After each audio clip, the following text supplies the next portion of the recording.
வாங்க இன்றைக்கி என்ன சமையல் பார்க்கலாமா எங்கள் வீட்டில் இன்றைக்கி புளிச்சக்கீரை கடையிலுங்க. வாங்க எப்படி கடையிலான்னு பார்க்கலாமா. புளிச்சக்கீரையை வாங்கினோடனே இலை மட்டும் கிள்ளி எடுத்துக்கோங்க, காம்பே இருக்கக்கூடாதுங்க. காம்பு இருந்தால் நல்லா இருக்காதுங்க.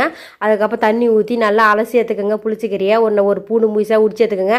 ஒரு 4-5 பச்சை மிளகா, வெங்காயம் நல்லா சிறு அஞ்சு வச்சுட்டு உங்களுக்கு எவ்வளோ தண்ணி தேவையோ கீரைக்கு ஏற்ற மாதிரி தண்ணி ஊற்றி நல்லா அடுப்பத்தை வச்சு வேக வச்சுருங்க. வெந்துச்சா இல்லைன்னு மறுபடியும் தட்டு தந்து பார்த்துட்டு துவைவி பாருங்கள்.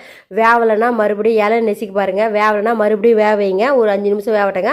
ரொம்ப நேரம் விட்டுறாது, கசப்பு தன்மை வந்துடுங்க. அதுக்கப்புறம் வெந்துச்சுங்க. அதுக்கப்புறம் அடுப்பு ஆஃப் பண்ணிவிட்டு ஒரு கல்ச்சட்டி எடுத்துகிட்டு வந்து கல்ச்சட்டியில் கொட்டிக்கணுங்க. அதுக்கு முன்னாடி எவ்வளோ தேவை உப்பு போட்டுங்க. உப்பு போட்டு ஒரு கோலி குண்டு சைஸ் புளி மட்டும் போடுங்க. கரகரப்பு இல்லாத இருக்குங்க, அதனால தான் புளி போடுறாங்க.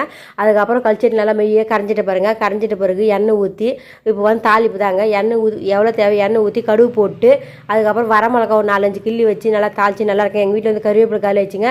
கருவேப்பிலை போட்டால் வாசனை இருக்குங்க. இறக்கத்தை வச்சு அட்ஜஸ்ட் பண்ணிடுங்க. எங்கள் வீடியோ பிடிச்சிருந்தா மறக்காமல் லைக் பண்ணுங்கள், ஷேர் பண்ணுங்கள், சப்ஸ்கிரைப் பண்ணுங்கள்.